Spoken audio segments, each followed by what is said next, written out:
इस मूवी के शुरुआत में हम लोग एक ग्रुप को देखते हैं। इस ग्रुप में सिर्फ कुछ लड़कियां और औरतें हैं और इस पूरे ग्रुप में सिर्फ एक ही आदमी है। इस आदमी का नाम सेफर्ड है। सेफर्ड इस ग्रुप का लीडर है और सारी औरतें और लड़कियां इसका ही कहा करती हैं। सेफर्ड ने सारी औरतों को 2 ग्रुप्स में बांट दिया था, जिनमें से एक ग्रुप उसकी वाइफ्स की थी और उसकी वाइफ्स हमेशा रेड कलर के कपड़े पहनती थी। वहीं दूसरी ग्रुप सेफर्ड की डॉटर्स की थी, जो हमेशा ब्लू कपड़े पहनती थी। सेफर्ड ने इन सारी औरतों के लिए बहुत कुछ किया था। सेफर्ड इन्हें दुख की जिंदगी से निकालकर अपने साथ एक खुशहाल जीवन दे रहा था, इसलिए ये सारी औरतें उसी का कहा मानती थी और ये सारे लोग उसकी पूजा करती थी। यहीं पे हम लोग एक लड़की को देखते हैं जिसका नाम सेला है और वो सेफर्ड की बेटी है। सेला बहुत खूबसूरत है। उसे ऐसा बताया गया था, उसके पैदा होते ही उसकी माँ मर गई थी। सेफर्ड अपनी सारी बेटियों में सेला को बहुत पसंद करता था, क्योंकि सेला अपनी माँ की तरह ही बहुत खूबसूरत थी। सेफर्ड ने यहाँ औरतों के लिए बहुत सारे रूल्स बनाए थे, जैसे अगर किसी औरत को पीरियड आ जाता तो उसे ग्रुप से अलग कर दिया जाता था, क्योंकि सेफर्ड ऐसा मानता था पीरियड के दौरान औरतें इम्प्योर हो जाती हैं। अगर इस ग्रुप में कोई भी बीमार पड़ जाता था तब उसका इलाज हॉस्पिटल के बजाय जंगल में ही किया जाता था। ये सारे लोग जंगल में ही रहते थे, जो कि आबादी वाले दुनिया से काफी दूर थी। इन लोगों के अलावा भी इस ग्रुप में और 2 औरतें थी और इन दोनों को सेफर्ड ग्रुप से दूर रखता था। इन दोनों में से एक औरत बीमार थी। सेफर्ड का ऐसा मानना था ये औरत श्रापित है। वहीं दूसरी औरत जिसका नाम सेरा था, उसे कोई भी बीमारी नहीं थी, लेकिन वो सेफर्ड का कहा नहीं मानती थी और उसे सेफर्ड के बनाए हुए रूल्स पसंद नहीं थे, इसलिए सेफर्ड ने उसे भी कैद कर दिया था। सेफर्ड ने इन दोनों के बारे में ग्रुप्स को काफी कुछ बताया था, जिसकी वजह से ग्रुप की औरतें भी इन दोनों से नफरत करती थी, लेकिन वो दोनों इसी ग्रुप का हिस्सा थी, इसलिए सेफर्ड उन्हें सुबह शाम खाना दिया करता था। अगले दिन हम लोग सेला को देखते हैं, जो कि भेड़ बकरियों को चराने के लिए जंगल में गई है, लेकिन अचानक उसे पीरियड आता है। वो अपने हाथों में खून देखकर चिल्लाने लगती है और वो बहुत डर जाती है और अपने गुस्से से एक भेड़ को मार डालती है। जब वो रात में घर लौट कर आती है तब वो अपने पीरियड के बारे में किसी को नहीं बताती है, क्योंकि उसे डर था अगर वो किसी को अपने पीरियड के बारे में बताएगी तो वो जाकर सेफर्ड को ये बात बता देगी और इसके बाद सेफर्ड उसे अपने ग्रुप से अलग कर देगा। जब सेफर्ड उससे भेड़ के बारे में पूछता है तब वो सेफर्ड को बताती है उस भेड़ को कुत्तों ने मार डाला था। सेफर्ड सेला की बात पर यकीन करता है और वो उसे कुछ नहीं कहता है। रात में पुलिस सेफर्ड के पास आती है और उसे इस जंगल से जाने के लिए कहती है, क्योंकि सेफर्ड इस जंगल में इल्लीगल तरीके से रह रहा था। पुलिस उसे धमकी देती है अगर वो इस जंगल से नहीं गया तब पुलिस आकर सभी को अरेस्ट कर लेगी। सुबह में सेफर्ड अपनी वाइफ्स को ये बात बताता है और उन्हें समझाता है अब उन्हें इस जंगल से दूर जाना पड़ेगा। सेफर्ड का हुक्म आते ही ये सारे लोग अपना अपना सामान बांध लेती हैं और वो सेफर्ड के साथ जाने के लिए तैयार हो जाती हैं। सारे लोग चुपचाप सेफर्ड के साथ जा रहे होते हैं, लेकिन वहीं सेला काफी परेशान थी, क्योंकि उसे सेफर्ड पर अब शक होने लगा था, क्योंकि उसने रात में पुलिस ऑफिसर्स को सेफर्ड के साथ बात करते हुए सुना था। ये लोग जंगल की तलाश में चलने लगते हैं। दिन में ये लोग सफर करते थे और जैसे ही रात होती थी ये लोग तंबू बनाकर वहीं पर ठहर जाते थे। रात में जब सेला सो रही होती है तभी उसे डरावने सपने आते हैं और अपने सपने में वो सेफर्ड को अपने दुश्मनों की तरह देखती थी, लेकिन उसे ऐसा लगता था जैसे ये सब उसके पीरियड की वजह से हो रहा है। अगले दिन जाते हुए इन लोगों को एक पुराना घर दिखता है। उस घर में कोई नहीं था। इसके बाद सेफर्ड इस घर के अंदर आता है। सारे लोग इस घर में रुकना चाहते थे, लेकिन सेफर्ड इस घर में रुकने से मना कर देता है, क्योंकि किसी दूसरे के घर में रुकना उसके वसूलों के खिलाफ था।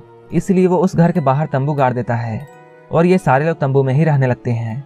यहाँ रहते हुए सेला की बहनों को उसके पीरियड के बारे में पता चल जाता है और वो लोग जाकर सेफर्ड को ये बात बता देते हैं। इसके बाद सेफर्ड सेला को अलग कर देता है और उसे सेरा के साथ रहने के लिए भेज देता है। सेरा उससे पूछती है अगर तुम्हें सेफर्ड के रूल्स पसंद नहीं है तब तुम यहाँ से क्यों नहीं चली जाती हो। सेला उससे बोलती है मेरे पास रहने के लिए कोई भी जगह नहीं है। अगर मैं यहाँ से जाती भी हूँ तब भी मेरे पास रहने के लिए कोई भी ऑप्शन नहीं है। इसके बाद सेरा उसे उसकी माँ की मरने की असली वजह बताती है। वो उससे कहती है तुम्हारी माँ की मौत तुम्हारे पैदा होने से नहीं हुई थी, बल्कि उसकी मौत इन्फेक्शन के कारण हुई थी। हम सारे लोग उसे हॉस्पिटल ले जाना चाहते थे, लेकिन सेफर्ड ऐसा नहीं चाहता था, जिसकी वजह से हमें उसकी डिलीवरी जंगल में ही करनी पड़ी और इसके बाद इन्फेक्शन से उसकी जान चली गई। वो सेफर्ड के बारे में सेला को काफी कुछ बताती है। वो कहती है सेफर्ड जैसे बाहर से दिखता है वैसा वो अंदर से नहीं है। सेरा उसे ये भी कहती है मुझे सेफर्ड के बारे में काफी कुछ पता था, इसलिए उसने मुझे ग्रुप से अलग कर दिया। सेरा की बातों को सुनने के बाद सेला के मन में जो भी सेफर्ड के लिए डाउट थे वो अब यकीन में बदल चुके थे। सेला जब यहाँ घूम रही होती है तभी उसे एक कार आती हुई दिखाई देती है।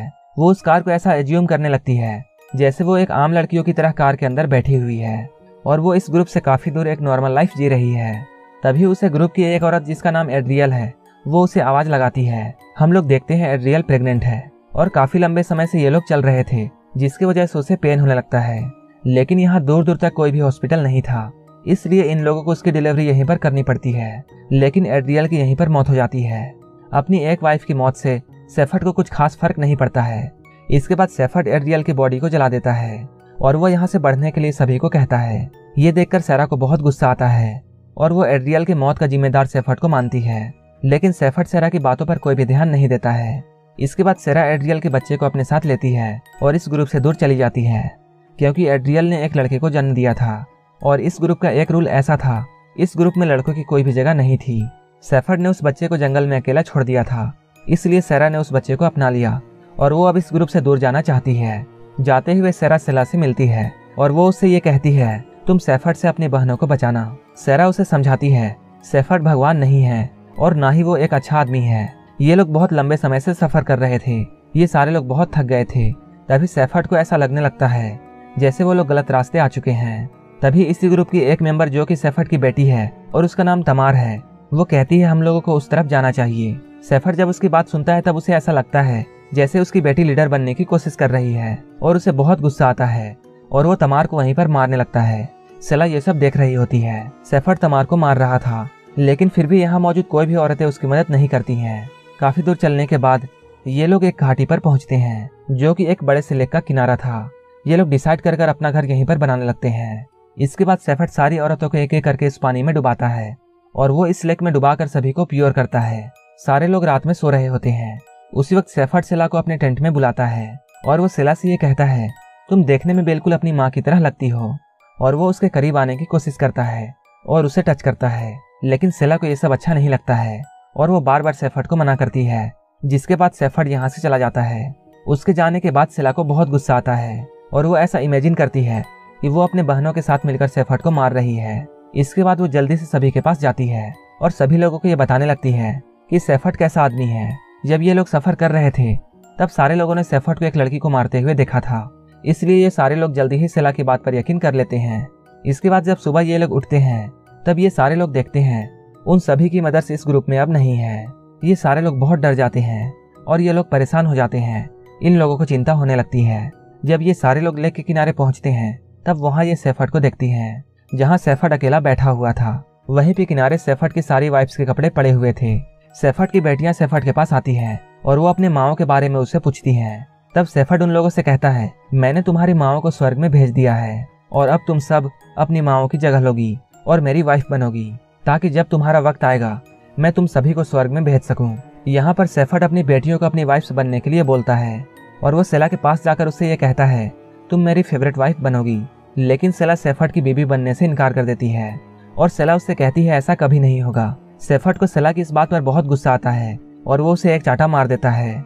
सेला भी बहुत गुस्सा हो जाती है और वो शेफर्ड को एक जोरदार थप्पड़ मारती है, क्योंकि इन लोगों को पता चल चुका था कि शेफर्ड ने अपनी वाइफ्स को पानी में डुबाकर मार दिया था।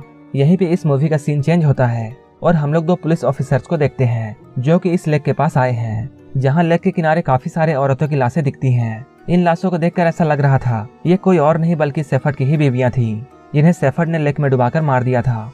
कुछ दूर जाते ही इन लोगों को शेफर्ड की भी लाश मिलती है।